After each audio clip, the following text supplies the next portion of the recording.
beaucoup. Bonsoir tout le monde. Je suis très contente d'être parmi vous pour la deuxième fois. Voilà. C'est toujours un plaisir renouvelé de venir à Brest. Quand je suis venue la première fois, j'ai dit que j'étais fière de venir dans ce café littéraire qui s'est fait connaître par l'Algérie entière par son engagement. On a tous encore en mémoire la célèbre manifestation où les gens ont marché avec des livres à la main. C'est vraiment quelque chose qui fait chaud au cœur. On ne risque pas de voir, même ailleurs, même en Occident, c'est pas tous les jours que ça se produit. J'avais déjà évoqué cela lors de mon dernier passage et je le redis parce que franchement, c'est un honneur que d'être parmi des gens qui œuvrent pour la culture, qui sont passionnés de littérature et de culture en général. Donc merci encore pour l'invitation. Je remercie tout particulièrement M. Tiakout qui m'a contacté pour ce deuxième passage. Et je remercie aussi M. Soumoud et tous les présents. Voilà. Donc ce soir, j'étais venue pour vous parler de mon premier roman, le roman des pauvres cheveux. Je reviens aujourd'hui pour vous parler de mon deuxième roman qui s'intitule Une valse et dont M. Tiakout a parlé brièvement en précisant qu'il a été lauréat du prix Assialipa 2019.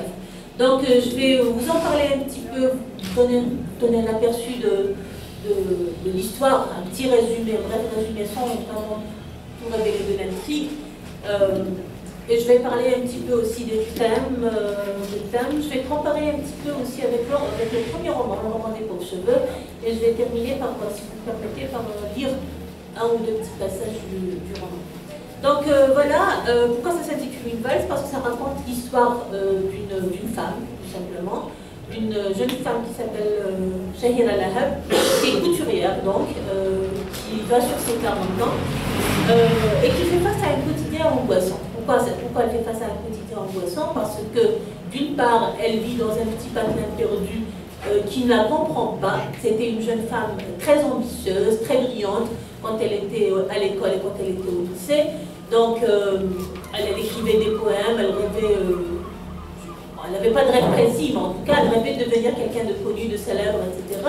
Et finalement, ses rêves prennent fin parce qu'on la retire de l'école, on la retire du lycée. Son père l'oblige à arrêter ses études parce qu'il trouve chez elle des poèmes qui lui semblent pas très corrects. En fait, c'est des poèmes d'amour un petit peu audacieux pour la lycéenne, pour la jeune lycéenne qu'elle était. Et donc, il lui dit, c'est pas pour ça que je t'ai envoyé t'instruire, ça y est, tu as suffisamment étudié comme ça. Il la retire de l'école. Et donc, elle retourne à son patelin, qui s'appelle le Mouja. Bon, c'est un nom fictif, il n'existe pas, mais il pourrait être n'importe quel patelin, en fait, en Algérie. Et donc, elle doit abandonner ses rêves, etc. Elle vit dans une famille qui ne la comprend pas, parce qu'elle ne réfléchit pas de la même manière qu'elle, ne voit pas les choses de la même manière. Et ensuite, en plus, le pays, et ça, son patelin en particulier, était en proie au terrorisme. Les têtes changent chez les rues, un petit peu partout. Et donc tout cela, toute cette incompréhension, toute cette violence qui l'entoure, etc., font que sa raison commence un petit peu à s'effriter. Elle ne perd pas complètement la raison, elle n'est pas folle, mais en fait devient un petit peu psychotique, c'est-à-dire qu'elle commence à s'imaginer des choses, des situations et même des personnages qui n'existent pas, qui sont la création de sa propre tête. Et elle devient, au désespoir de cause, couturière. C'est pas du tout ce qu'elle voulait faire. Elle devient couturière puisqu'elle avait arrêté ses études.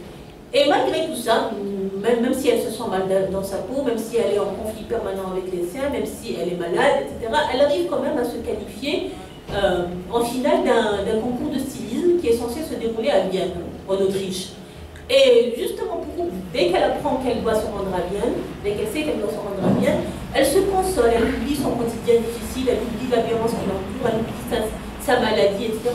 En rêvant constamment d'une valse. Elle rêve constamment d'une valse. Elle s'imagine qu'elle est dans cette magnifique ville autrichienne, qu'elle est dans la magnifique capitale autrichienne, et qu'elle a sa douce valse, sa belle valse qui lui fera tout oublier, etc. Et donc elle essaie de s'entraîner un petit peu. On est sur la chanson de la belle Asmahan. Je ne sais pas si vous connaissez la chanteuse Asmahan, qui est une chanteuse syrienne, voilà, une princesse druze en fait, qui qu'elle trouvait très belle, qui est en fait une belle femme, etc. Et donc elle écoute sa chanson, elle rêve de sa valse, et elle essaie de se comparer à cette femme-là, à Asmahan, est-ce qu'elle lui ressemble, est-ce qu'elle est aussi belle qu'elle, est-ce qu'elle aurait pu être aussi connue qu'elle, aussi célèbre qu'elle, etc. Comme elle se comparera par la suite à une autre femme célèbre qui est l'impératrice Sissi, Elisabeth d'Autriche, qu'on connaît communément sous le nom de l'impératrice Sissi, et dont elle verra le portrait, elle visitera le château une fois arrivée à Vienne, etc. Donc elle ressemble un petit peu à ces femmes, parce que comme je l'ai dit, elle aussi est une belle femme, comme ces femmes-là, elle aussi était brillante, puisqu'elle arrive quand même à se qualifier en finale des concours internationaux dans un domaine auquel elle ne se prédestinait pas. Mais malgré tout cela, elle connaît des destins complètement différents, puisque ces femmes sont adulées, sont célèbres, voilà, et elle finit dans un petit trou, connu de tous, etc. Elle s'appelle Shahira, la femme, le personnage principal, l'héroïne s'appelle Shahira, et donc le nom, comme vous l'aurez compris, est vraiment ironique, parce qu'en fait, elle n'a rien de célèbre. Voilà, elle rêvait d'être célèbre, elle ne le devient pas. Voilà donc un petit peu l'histoire. Bon, après, elle se rend à Vienne, effectivement. Elle aura sa valse, elle a sa valse, mais comment ça va se dérouler, de quelle manière, est-ce que la réalité de Vienne et la réalité de la valse est aussi belle que ce qu'elle espérait, ou est-ce qu'elle tourne au cauchemar, comment ça va se dérouler, je ne vais pas en dire plus, je vais vous laisser absolument découvrir la fin du roman en le lisant. Donc voilà un petit peu l'histoire. Comment c'est né, comment j'ai eu l'idée de travailler, de raconter cette histoire-là. En fait, parce que je suis moi-même allée à Vienne, en Autriche, en 2016. Je suis partie en 2016 en Autriche pour prendre part à un colloque en littérature comparée. Et pendant que je me préparais justement à y aller, cette idée m'est venue. J'ai voulu imaginer une autre femme, un peu plus chanceuse que moi quand même, faisant ce voyage. Parce que j'ai tendance à me considérer quand même comme un peu plus chanceuse que beaucoup de femmes algériennes qui voyagent très rarement, qui n'ont pas forcément fait beaucoup d'études. Moi, j'ai eu la chance quand même d'aller au bout de mes études, et c'est grâce à ces études-là, justement, que j'ai pu faire pas mal de choses, découvrir le monde. Moi, j'ai vécu en Irlande, en Europe, en Irlande en particulier, grâce à mes études. Je suis partie pour une bourse doctorale. J'ai voyagé pour des colloques. La plupart de mes voyages, pratiquement tous mes voyages ont été effectués dans un cadre académique. Voilà. Donc, voilà. Je n'ai jamais eu de problème par rapport à ça. C'est-à-dire qu'on m'a jamais dit ne va pas à tel endroit parce que voilà, tu es une femme, tu ne dois pas bouger, etc. J'ai imaginé une femme qui aurait pu justement avoir une vie complètement différente, qui aurait pu briller, comme je l'ai raconté au début, mais qui n'a pas eu la chance qu'elle aurait voulu avoir, et donc qui se retrouve cloîtrée, qui se retrouve, etc., mais qui a finalement la chance de partir en voyage pour la première fois de sa vie. Elle qui a été tout le temps cloîtrée, tout le temps qui n'a rien connu de la vie, en fait, etc., elle a la chance de s'ouvrir sur le monde, de découvrir le monde pour la première fois. J'ai voulu imaginer ce qui arriverait à cette jeune femme-là si elle faisait ce voyage-là. Et donc c'est une femme malchanceuse pour moi, voilà, qui a vu ses espérances brisées, donc qui n'a pas fait les études qu'elle aurait voulu faire, qui a une famille qui ne la comprend pas, qui vit dans un petit patelin perdu, qui a connu le terrorisme et qui en plus sombre dans une sorte de folie. J'ai pensé à tout ça, il restait juste à trouver un prétexte pour lui permettre d'aller à Vienne, et c'est comme ça que j'ai pensé justement à ce concours de stylisme. Comme elle était couturière, le concours devait être un concours de stylisme forcément. Voilà, et donc vous l'aurez compris, il y a trois lieux principaux dans le roman. Il y a le Mouda, dont je parlais tout à l'heure, c'est le village natal, ou patelin natal de Shahira Lahab. C'est une petite ville côtière, comme ça, dont le nom est mensonger là encore, parce que ça s'appelle le Mouja, ce qui veut dire la vague, vous l'aurez compris, ça a l'air très poétique comme ça, la vague, voilà, c'est poétique, c'est beau, c'est poétique, mais en fait, ça s'arrête, il n'y a rien d'autre que poétique dans ce patelin. Ce patelin-là n'a de poétique que le nom. Il n'a de poétique que le nom. Donc, pourquoi il n'a de poétique que le nom? Parce que, comme je viens de l'expliquer, il est en proie au pire obscurantisme, aux pires idées rétrogrades, à la misogynie, et c'est pour ça d'ailleurs que Shakira ne s'y sent pas bien. C'est pour ça qu'elle n'arrive pas à s'épanouir dans cette région-là, dans ce patelin-là.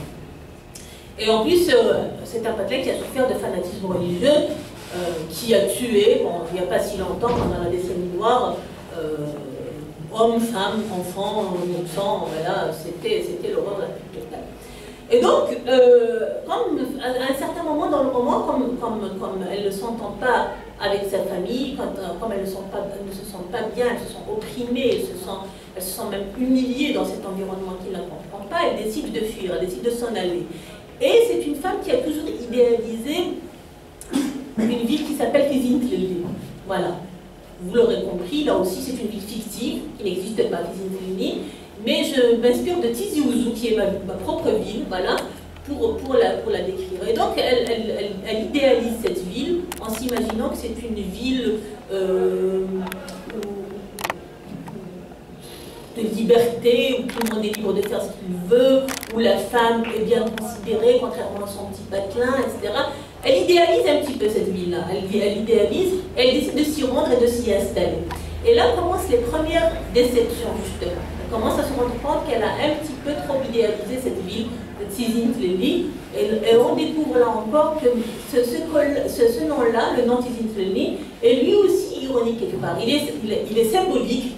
D'un côté, il est symbolique puisque cette région-là, Tizi Ouzou, qui n'est autre que la Kabylie, qui n'est autre que Tizi Ouzou, et effectivement un col de la liberté, un col de résistance. Il y a eu beaucoup de luttes pour arracher cette liberté-là, surtout au niveau identitaire, etc.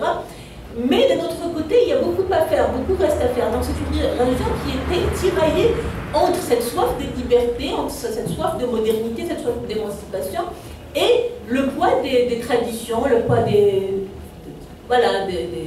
ancêtres, le poids, etc. Et donc qui est moins ouverte et qui est moins libre qu'elle le prétend, cette région-là. Et elle commence à se rendre compte de ça, très rapidement. Ça commence déjà quand elle essaie de trouver une maison où habiter. Elle essaie de louer une maison, et parce que c'est une femme seule, c'est une femme qui n'est pas mariée, elle a toutes les peines du monde à trouver justement quelqu'un qui veuille bien lui louer un appartement. Chaque fois, on lui trouve des excuses. Vous êtes mariée, pourquoi êtes-vous seule, madame? Où est votre mari, madame? Au début, naïvement, comme elle idéalisait cette ville, comme elle ne s'attendait pas à ce qu'il y ait ces clichés, ces préjugés patriarcaux, elle dit oui, non, je ne suis pas mariée, mais on est bien à Tizi Ouzou, j'ai le droit d'habiter seule puisqu'on est à Tizi Ouzou. Elle se rend compte très rapidement que finalement, même à Tizi Ouzou, une femme qui vit seule n'est pas très bien vue. Et elle commence à mentir. Elle dit non, mon mari travaille au sud, il viendra une fois par mois, etc. Elle commence à inventer des histoires. Même là, les gens sont suspicieux, on la croit pas. Au final, elle finit quand même par trouver une femme, propriétaire d'une maison, qui veut bien lui louer un appartement, voilà. Elle s'installe effectivement à Tizi Ouzou. Là encore, elle entend des choses, elle assiste à des scènes, etc., qui lui font comprendre que cette Tizi Ouzou-là, il y a du travail à faire. Elle est à peine un peu plus libre que le patelin qu'elle a quitté. D'ailleurs, elle s'effare déjà de voir le nombre de femmes voilées qu'elle voit déjà à Tizi Ouzou. Elle s'attendait, pas seulement voilées, mais quelquefois c'est le voile intégral complètement, des hommes barbus portant une djellaba, etc. Elle avait été pensionnaire d'un lycée il y avait une vingtaine d'années à Tizi Ouzou. Elle ne voyait pas ça à l'époque. Et donc tout ça c'est nouveau. Elle a l'impression que Tizi Ouzou a régressé, que cet obscurantisme, ce fanatisme religieux a pris de l'ampleur dans une région où il était presque inexistant. Donc elle a l'impression que la région a reculé. Je ne peux pas tout raconter, beaucoup de détails, qui peuvent sembler insignifiants, mais qui lui font réaliser qu'elle avait trop idéalisé cette ville. Donc c'est pour ça que je dis que le nom Tizi Ouzou est lui aussi un petit peu ironique, parce qu'il n'y a pas autant de liberté qu'on aurait pu le croire dans cette région-là. Ensuite, il y a Vienne, bien sûr, Vienne qui l'a fait rêver avec ses bâtisses, avec son élégance, avec sa musique, avec ses valses, etc. Et bien sûr, elle se cramponne à ce rêve-là parce que c'est la première fois qu'elle s'ouvre sur le monde. Ça lui permet de s'ouvrir sur le monde, ça lui permet de fuir tout ce qui la faisait, tout ce qui la hantait, tout ce qui la faisait souffrir chez elle, etc. Puis ça assouvit sa soif d'ailleurs aussi. Mais pourtant, même à Vienne, elle ne trouve pas de repos. Et même ses symptômes, sa maladie empire. Elle en souffre plus à Vienne qu'ailleurs. Elle comprend à la fin du roman que c'est au fond d'elle-même qu'elle doit trouver la paix. C'est pas dans un endroit particulier. C'est pas à Tizingley ou à Vienne, mais il faut d'abord qu'elle se réconcilie avec elle-même pour espérer trouver la paix quelque part. Voilà. Et elle commence d'ailleurs dans cette... Je ne sais pas si j'ai le droit, je ne vais pas révéler la fin du roman, mais je peux vous dire qu'elle commence un petit peu à se réconcilier avec ses fantômes. Quand je dis ses fantômes, je veux dire tous ces personnages qu'elle a créés, que sa tête a créés, etc.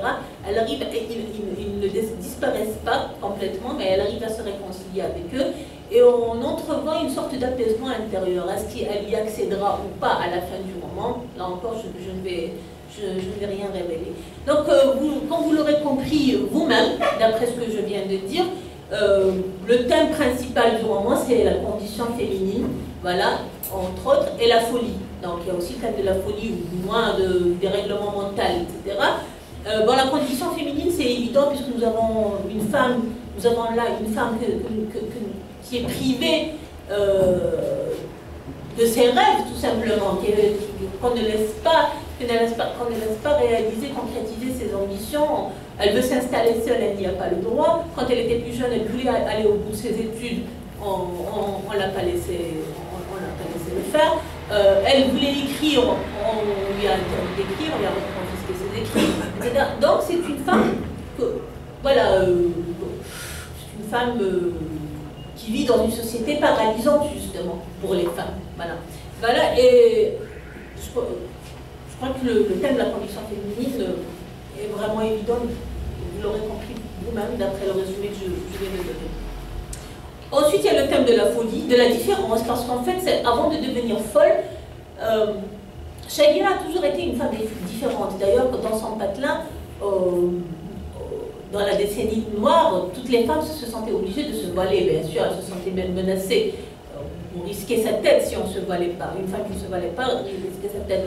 Et Shagira, qui était têtue, qui était très têtue, qui était obstinée, refusait de se voiler. Il est hors de question que je me voile. Alors toutes les femmes autour d'elle étaient voilées. Et d'ailleurs, c'est la raison pour laquelle elle fait de la couture. Parce qu'en fait, la femme, la vieille dame qui lui apprend les secrets de ce métier, habite 2 étages plus bas. Donc elle n'a pas besoin de sortir. Puisque tu refuses de te voiler, la seule solution possible, c'est que tu fasses ta formation sans trop te déplacer. Et donc, au lieu d'aller faire une formation de, je ne sais pas, de coiffure, ou voilà, à 500 mètres d'ici, ou quelque chose comme ça, on reste dans le même immeuble, comme ça, on diminue les risques d'assassinat, etc., pour cette femme qui ne veut pas se voiler. Donc, elle a toujours été différente. D'ailleurs, quand elle apprend à sa mère qu'elle est malade, etc., sa mère lui dit, mais tu as toujours été comme ça de toute façon. Quand est-ce que tu nous as toujours mené la vie dure, on n'est jamais parvenu à te comprendre parce que tu n'es pas une fille comme les autres, tu nous as toujours causé beaucoup de soucis, etc. Donc là encore l'incompréhension, encore une fois. Mais je pense que le thème de la folie et de la condition féminine sont vraiment liés, sont étroitement liés parce que, je ne sais pas si vous serez d'accord avec moi, une femme qui résiste, une femme qui refuse le dictat patriarcal, etc., une femme qui riposte, une femme qui crie, qui parle fort, etc., elle est toujours perçue quand même un peu folle. Je ne sais pas si... Voilà, elle est folle. Pourquoi est-ce qu'elle a crié? Qu'est-ce qu'elle a à se comporter de la sorte? Pourquoi est-ce qu'on... Quelqu'un qui... D'ailleurs, pas seulement les femmes. Toutes les personnes qui refusent de se conformer, de faire comme tout le monde sont un petit peu fous. Voilà. Qu'est-ce que la folie au final? C'est le fait de ne pas être comme tout le monde. C'est juste ça la folie. Et donc les femmes qui ne se soumettent pas, les femmes qui osent dire non, les femmes qui parlent trop fort, les femmes qui se montrent un petit peu trop tenaces, etc., sans forcément un petit peu folle. Et d'ailleurs, moi je vais théoriser un tout petit peu, il y a deux critiques littéraires qui s'appellent Sandra Gilbert et Susan Gilbert, non, Sandra Bouval et Susan Gilbert, qui ont écrit un ouvrage critique, un essai critique, en 1979, ça remonte à loin, qui s'appelle La folle du grenier.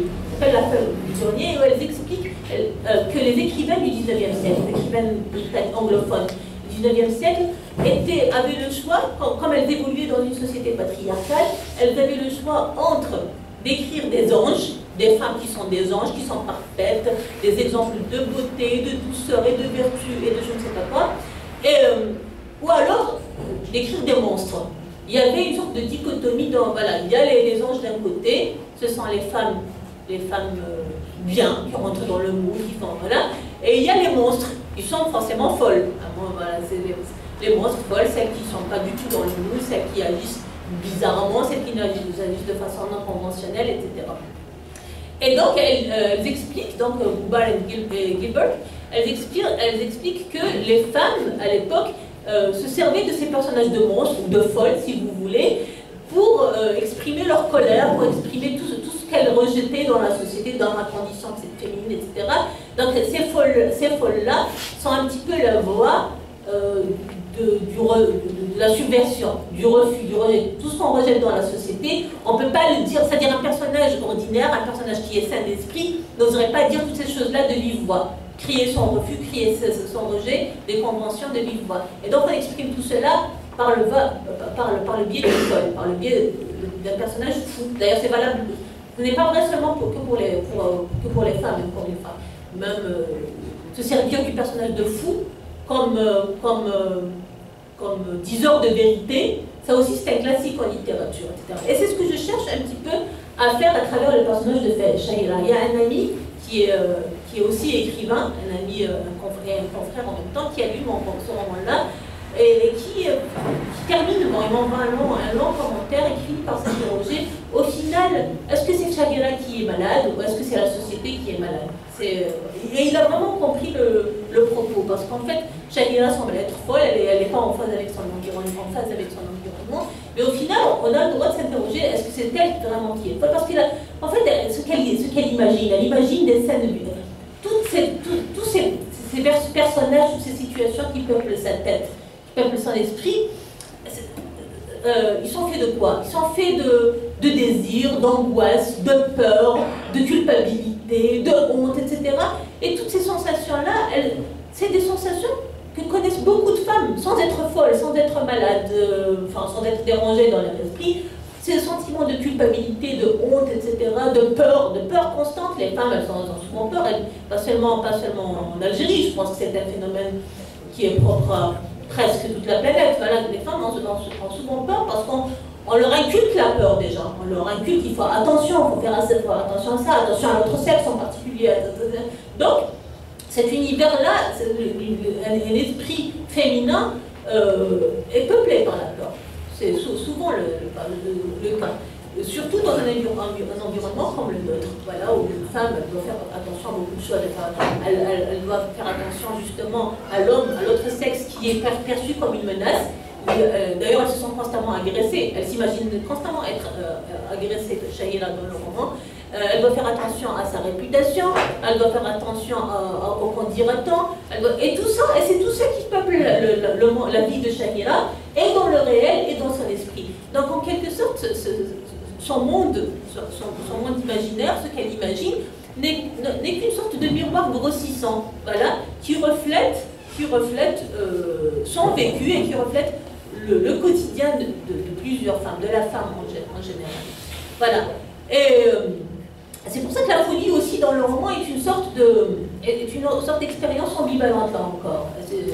On peut l'interpréter de deux manières différentes. On peut comprendre que la folie est une conséquence, c'est-à-dire qu'elle a été tellement dominée, tellement opprimée, tellement frustrée, tellement déçue, tellement privée de ses rêves, etc., qu'elle finit par sombrer dans la folie. On peut le comprendre de cette manière. Mais on peut comprendre la chose autrement. On peut comprendre qu'au contraire, c'est un signe d'éveil. Parce que paradoxalement, c'est au moment où elle devient folle que Shahira commence à faire des choses. Avant, elle vivait cloîtrée, elle faisait rien de sa vie, elle vivait. Donc, on lui a demandé d'arrêter ses études, elle a arrêté ses études. On lui demande de devenir couturière, elle demande couturière. C'est vrai qu'elle exprime son refus par des attitudes un petit peu distantes, hautaines, un petit peu en ne communiquant pas avec son monde. Elle exprime son rejet de cette manière-là, mais elle ne fait rien, elle ne prend pas d'initiative. Et la plupart des initiatives qu'elle prend, elle les prend en étant folle. Voilà. C'est-à-dire, elle décide de quitter sa famille et de s'installer seule à Tizi-Ouzlemi une fois la maladie déclarée. Elle voyage pour la première fois à Vienne, elle quitte l'Algérie pour la première fois en étant folle. Elle se qualifie en finale d'un concours important, d'un concours international, en étant folle. Elle commence à vivre paradoxalement une fois que la folie s'est déclenchée. C'est pour ça que je dis qu'on peut comprendre la folie de deux manières différentes. On peut la comprendre comme conséquence, ou alors comme signe d'éveil. C'est-à-dire qu'il fallait qu'elle devienne folle pour oser enfin réagir, pour oser s'affirmer et voilà, et avancer dans la vie. Donc voilà, ça c'est le thème de la condition féminine et de la folie qui sont donc étroitement liés. Mais je n'ai pas parlé de l'aspect politique, j'ai très peu parlé de l'aspect politique du roman, parce que la politique est présente dans le roman, en particulier quand elle parle quand elle arrive à Tizi-Ouzlemi. Tizi-Ouzlemi, comme je viens de le dire, c'est un peu Tizi Ouzou, c'est certainement la Kabylie. Donc ça devient un prétexte pour évoquer l'histoire récente de cette région-là, du pays en général, de cette région en particulier, notamment le printemps berbère qui est évoqué très brièvement, mais surtout le printemps noir. Le printemps noir, donc les événements de 2001, qu'elle appelle de temps en temps le printemps détourné, puisque finalement, il s'est arrêté de façon sans qu'il n'ait achevé grand-chose. Et donc, ces événements-là sont évoqués parce qu'il se trouve que un frère d'une amie à Shahira, a pris part à ces événements-là, qu'il se retrouve à l'hôpital, etc., et qu'elle va lui rendre visite. Et puis, il y a aussi la femme de son ami Ammi Ammar. Elle a un grand ami, et peut-être son seul ami dans le roman Shahira. Elle a un seul ami qui s'appelle Ammi Ammar, qui est un vieil Estelle de 70 ans, quelque chose comme ça, et qui a perdu sa femme lors d'une balle perdue, pendant le printemps noir, justement, et qui est resté veuf après ça. Il ne s'est jamais remarié, il est resté fidèle à la mémoire de sa femme, etc. Et donc ça aussi, c'est un personnage atypique, parce qu'en général, les hommes algériens, ça commode mal du veuvage. Franchement, quand on décède, au bout d'un mois, il se remarie, on oublie complètement la première épouse, etc. Donc là, c'est un personnage un petit peu de tête, et qui se désole, parce qu'il voit justement que Tizi-Ouzlemi ne réagit plus. Les gens, et les jeunes en particulier de Tizi-Ouzlemi, n'ont plus d'idéal, ne rêvent plus, n'ont plus de soif de changer les choses, etc. Et ce vieil esthète-là, ce vieil idéaliste-là, finira par être assassiné de manière un petit peu trouble, de manière un petit peu ambiguë. Qui l'assassine, etc. Bon, voilà, on sous-entend que c'est un meurtre politique, justement. Voilà. Et puis, il y a donc le thème sociétal, condition féminine, il y a le thème politique. Il y a aussi une certaine dimension philosophique dans le roman, puisque l'art et le beau sont au centre du roman et ils sont présentés comme une sorte de justification de la vie. En fait, c'est l'art et c'est le beau qui permettent à Shahira de se maintenir en vie. Elle qui lutte sur tous les fronts contre l'incompréhension, contre la violence, contre sa maladie, etc. C'est à chaque fois l'art qui la sauve en quelque sorte. D'abord, elle est elle-même un petit peu artiste, puisqu'elle crée des modèles. Elle est couturière, mais elle est aussi un petit peu styliste. Elle crée des modèles, elle invente des modèles, etc. Et puis elle écrivait des poèmes quand elle était au lycée. Et puis je viens de parler de son ami Ammi Ammar Lestat, etc., qui lui aussi fabrique de belles poupées en tulle, etc., de belles poupées, etc. Et puis, même dans sa tête, c'est vrai qu'il y a beaucoup de violence dans la tête de Shahira, mais il y a aussi beaucoup elle crée des personnages d'artistes dans sa tête aussi. Notamment, il y a Nassal, elle crée Nassal qui est un personnage fictif, vous l'aurez compris, donc il n'existe que dans la tête de Shahira. Nassal qui est voilà, un personnage rapide, un petit peu intello, mais aussi très, très raffiné, c'est vrai, qui apprécie les belles choses, qui apprécie voilà, le raffinement donc, et tout ça. Et puis, il y a aussi surtout son fantôme préféré, j'allais dire, son fantôme principal, qui est Mohamed. Et Mohamed, c'est un artiste, c'est un musicien. Il joue de la guitare. Et chaque fois qu'elle est en détresse, chaque fois qu'elle ne supporte plus sa souffrance, etc., c'est ce Mohamed-là qu'elle a imaginé, donc, qui vient la consoler. Soit il la console en lui disant des paroles, voilà, des paroles gentilles, soit elle lui demande de jouer de la guitare. D'ailleurs, le roman s'achève sur une chanson de ce Mohamed-là, qui, encore une fois, n'existe pas, qui est un personnage fictif. Voilà, fantomatique, qui n'est qu'un fantôme. Voilà, donc c'est pour insister encore une fois que le beau, que l'art est au centre. Il y a beaucoup de violence dans le roman, mais il y a aussi beaucoup d'esthétisme. Il y a vraiment une touche esthétique dans le roman. Voilà, je ne sais pas si je vais comparer avec le roman des Pauvres Cheveux ou si j'ai trop parlé. Voilà. Bon, je vais le faire très brièvement. Donc, il y a beaucoup de lecteurs qui m'ont dit, ceux qui ont lu les deux romans, qui m'ont dit que les deux romans sont différents. Il y a beaucoup de différences entre le roman des Pauvres Cheveux et Uwels. En fait, c'est vrai que le temps est différent. Le temps est différent parce que dans le roman des Pauvres Cheveux, le temps semblait, du moins d'apparence, un petit peu léger. Voilà, on rit beaucoup, il y a beaucoup d'humour, c'est très drôle, etc. Ce qui n'est pas le cas d'une valse. Une valse, c'est un roman beaucoup plus grave, plus sérieux. Il n'y a pas beaucoup de rire, il y a un petit peu de sarcasme plutôt. Il y a de l'ironie et du sarcasme, etc. Mais il n'y a pas d'humour en tant que tel, etc. Mais malgré ces différences-là, il me semble, moi personnellement, qu'il y a quand même beaucoup de ressemblances entre les deux romans. D'abord, la violence. Beaucoup ont dit Une valse est un roman beaucoup plus violent que le roman des Pauvres Cheveux. C'est un roman très violent. Certains m'ont dit, même des amis m'ont dit, que ce roman-là est violent. Moi, je trouve que le roman des Pauvres Cheveux est un roman violent aussi. Il y a pas mal de violence dans le roman des Pauvres Cheveux. Il y a des villages à arracher, des villages entiers à arracher. Bon, les villages sont des villages capillaires, entre guillemets, c'est-à-dire que c'est des villages de cheveux. Mais ils sont rasés entièrement, c'est une allusion au terrorisme. Il y a Taous dans le roman des Pauvres Cheveux qui est maltraité, qui est tabassé par ses frères, par les mâles de la famille, tout comme Shahira est tabassé par son père quand il découvre ses poèmes. Donc la violence est présente dans les deux romans, mais sauf que dans le roman des Pauvres Cheveux, la bizarrerie du propos fait qu'on ne se rend pas vraiment compte de cette violence-là. Elle nous frappe moins, parce qu'on en rit quand c'est des cheveux qui racontent l'histoire, quand c'est raconté par des cheveux, ça nous fait plus rire que réagir de façon, voilà. Ça ne nous effraie pas, ça nous amuse plutôt que ça nous effraie. Et c'est ça qui donne l'impression qu'une valse est beaucoup plus violente que le roman des Pauvres Cheveux. À mon avis, je pense que les deux romans sont violents en fait. Ensuite, il y a beaucoup de thèmes en commun. Alors la politique, les révoltes en Kabylie notamment, la répression, tout ça, c'est décrit dans le roman des Pauvres Cheveux de façon allégorique, puisque c'est les cheveux qui se soulèvent, c'est les cheveux qui se rebellent en fait. Et là, on a parlé du printemps noir, du printemps berbère, etc. Donc on parle de la façon dont ça a été réprimé et tout. Donc, le fanatisme religieux est présent dans les deux romans. Comment dire, la condition féminine, là encore, c'est présent dans les deux romans. Voilà. Et puis, dans la structure même des deux romans, je trouve qu'il y a des ressemblances. Dans les deux romans, nous avons deux histoires en une. Donc, dans le roman des Pauvres Cheveux, il y a l'histoire des cheveux, bien sûr. Il y a les personnages capillaires, comme je les appelle, les personnages qui sont des cheveux.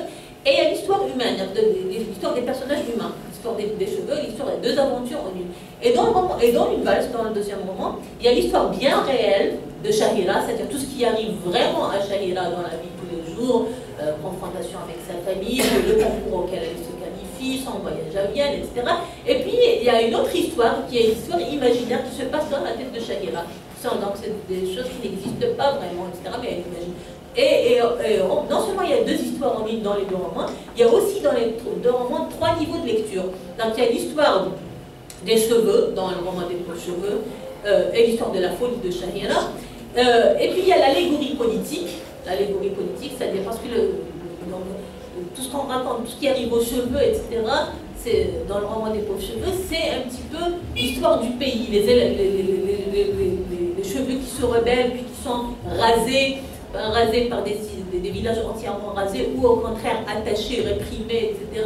Ça, c'est clair que c'est un message politique. Dans le roman des pauvres, dans Une valse, il y a aussi une dimension politique que j'ai expliquée en disant, parce qu'on parlait de printemps noir, de militants, etc. Mais il y a aussi de l'assassinat de Matoub, exactement.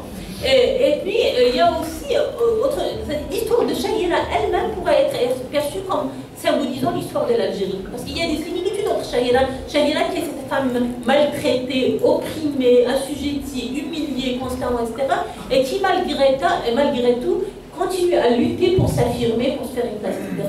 Ça ressemble vraiment à l'histoire du peuple algérien, à l'histoire de l'Algérie, qui eux aussi sont constamment maltraités, opprimés, humiliés, etc. Et qui, malgré tout, on le voit aujourd'hui, essayent de continuer à lutter, à s'affirmer, à choisir eux-mêmes leur voie.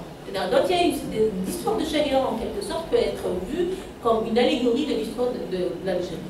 Voilà donc les trois... et puis la dimension philosophique dont j'ai présente dans les deux romans encore, dans le roman des pauvres cheveux, ça parle de la condition humaine, du mépris envers les autres, du racisme, etc. Et dans Une valse, c'est la vie comme qui a une justification esthétique avant tout. Il faut trouver un sens esthétique à la vie pour pouvoir continuer à la mener malgré les difficultés, malgré les souffrances, malgré la douleur, etc. Donc voilà ce que j'avais à dire. Je voudrais quand même lire un petit passage, voire 2 petits passages si vous me permettez. Le premier passage, donc, c'est là où le vieil esthète Amir, justement, se rappelle sa femme, sa vieille femme, se rappelle le printemps noir, etc. Et il finit par dire, donc par expliquer que même cette période-là, période du printemps noir, des gaz lacrymogènes, des balles, etc., il dit que même cette période-là était meilleure que cette période où il n'y a plus aucun espoir, plus personne ne rêve, plus personne n'essaie de faire quelque chose.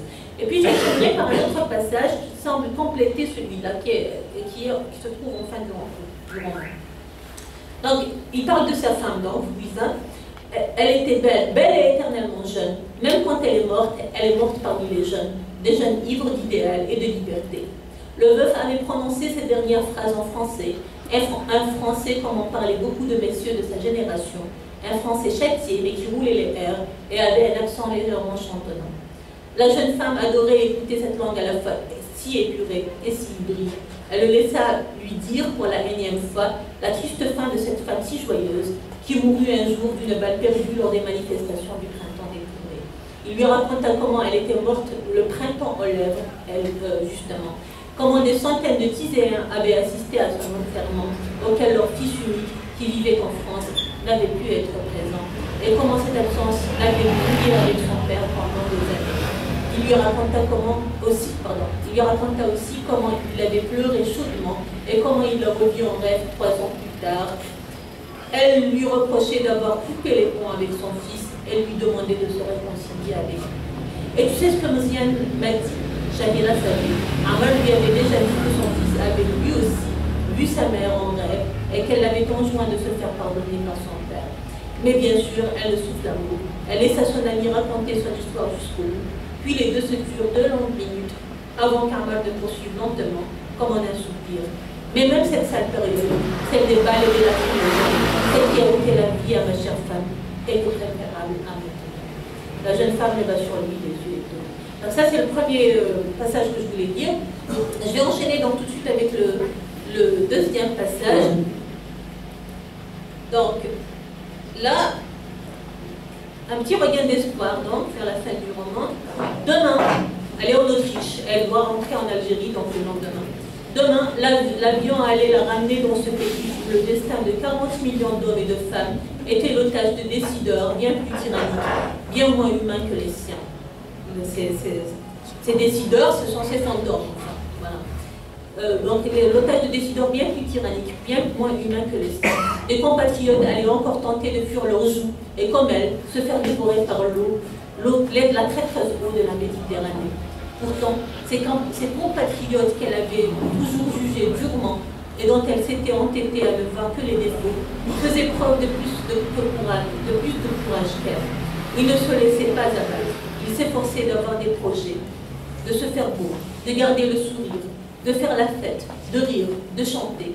Et peut-être qu'un jour, à El Mouja, à Tizintlili et partout dans ce pays, voués comme sa tête à elle, au désordre, aux peurs et aux humiliations, les rires et les chants fuseraient, libres et sonores, défiant toutes les tyrannies, toutes les hypocrisies, toutes les laideurs. Mohamed, chante-moi une de tes compositions dans cette tête. Voilà, merci beaucoup.